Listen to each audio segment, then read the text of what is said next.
مگر سفیان بن سعید منظر السوری نہ آئے تو ہارون نے خط سوری کو لکھا اور اس میں یہ مضمون درج کیا کہ اے سفیان، میں نے تم سے دوستی کی تھی، اب تک میں نے الفت کی رسی نہیں توڑی۔ اگر میں سلطان نہ ہوتا تو تمہارے پاس آتا، اور جب میں سلطان ہوا سب لوگ میرے پاس آئے مگر تم نہ آئے۔ اے سفیان، میں نے بیت المال کھولا اور سب کو مال دیا، اور میں تمہارا بہت مشتاق ہوں۔ فی الفور تم اس طرف کا قصد کرو اور میرے پاس آؤ۔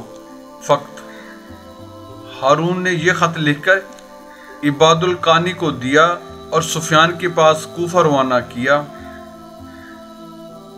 جب عباد کوفہ پہنچا اور سفیان کی مسجد سامنے آئی تو ابو سفیان نماز پڑھ رہے تھے۔ عباد نے ہارون کا خط سفیان کے سامنے پھینک دیا۔ جب سفیان نے سلام پھیرا، اس خط کی کچھ عزت نہ کی، ہارون کی سلطنت کی کچھ حقیقت نہ سمجھی۔ لوگوں سے کہا، یہ خط ہارون ظالم کا آیا ہے، میں اس کو ہاتھ نہ لگاؤں گا، اپنے ہاتھ کو اس خط کے چھونے سے خراب نہ کروں گا۔ تم لوگ اس خط کو کھولو اور اس کا مضمون مجھ کو سناؤ۔ لوگوں نے خط کھولا اور اس کا مضمون ان کو سنایا۔ سفیان رحمۃ اللہ علیہ نے کہا، اس کا جواب اسی خط کی پشت پر لکھ دو۔ لوگوں نے کہا، اے سفیان رحمۃ اللہ علیہ، ہارون سلطان ہے، اس کے واسطے خط الگ سے لکھنا بہتر ہے۔ سفیان رحمۃ اللہ علیہ نے کہا، اس ظالم کے خط کا جواب اسی کاغذ پر لکھو۔ چنانچہ یہ مضمون اس میں لکھوایا کہ اے ہارون، میں نے رشتہ الفت کو توڑا اور تیری محبت سے منہ موڑا۔ تو نے بیت المال کا مال مصرف میں خرچ نہیں کیا، مال کو ضائع کیا۔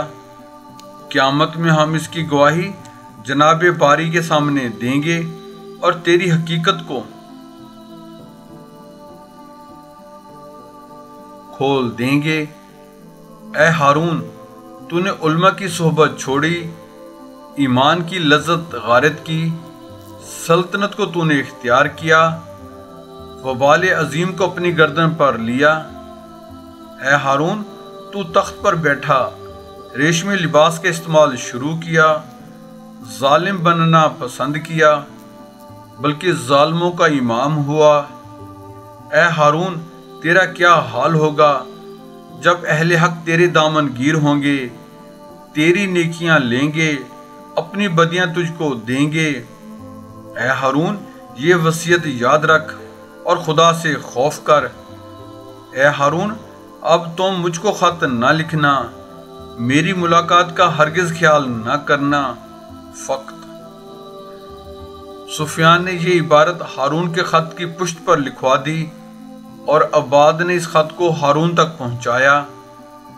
ہارون کو اس خط کے دیکھنے سے نہایت خوف ہوا اور تا دم واپسی وہ خط ان کے پاس رہا۔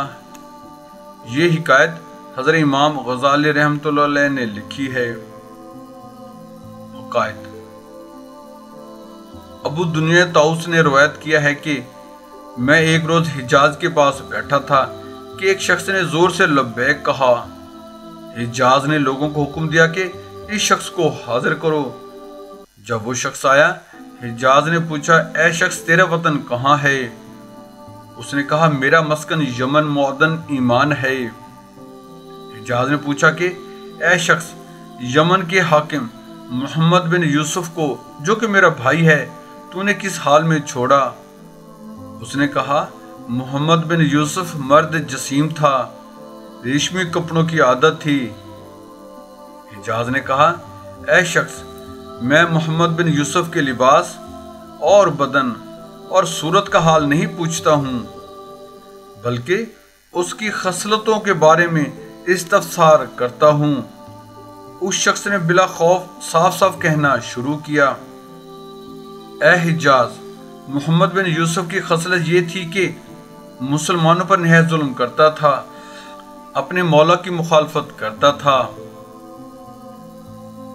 ہم نشینوں کی اطاعت کرتا تھا۔ یہ سن کر حجاز خفا ہوا اور کہنے لگا، اے شخص، کیا تو نہیں جانتا کہ میرے نزدیک محمد بن یوسف کا کیا مرتبہ ہے؟ وہ میرا بھائی ہے۔ تو میرے سامنے کس طرح میرے بھائی کے عیوب بیان کر رہا ہے؟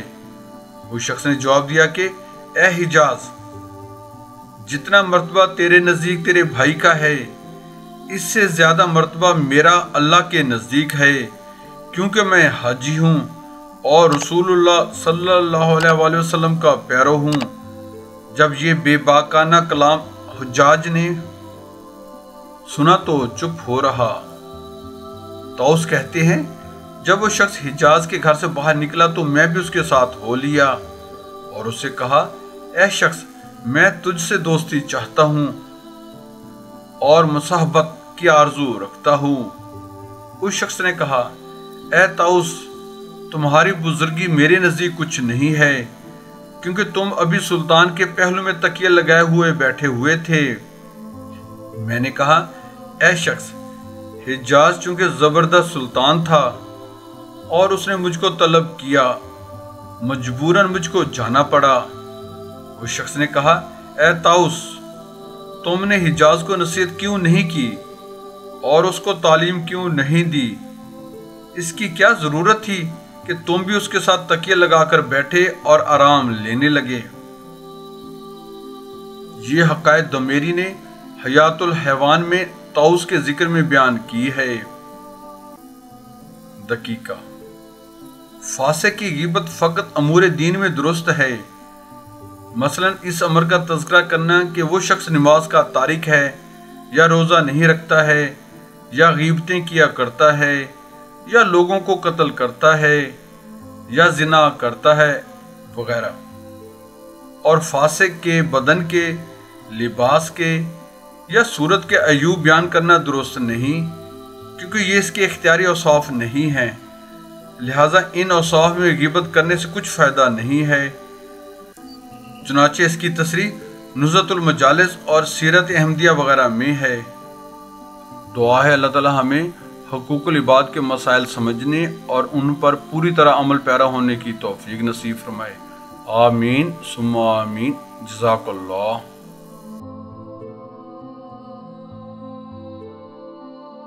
اگر آپ ہمارے YouTube channel Islam TV by Waheed ji جی پر نئے آئے ہیں تو ہم آپ سے ملتمس ہیں ہمارے چینل کو سبسکرائب کر کے بیل آئیکن پر کلک کر لیں، آل کو چیک ان کر لیں، ہماری ویڈیوز کو اپنے حلقہ احباب میں شیئر کریں۔ جزاک اللہ۔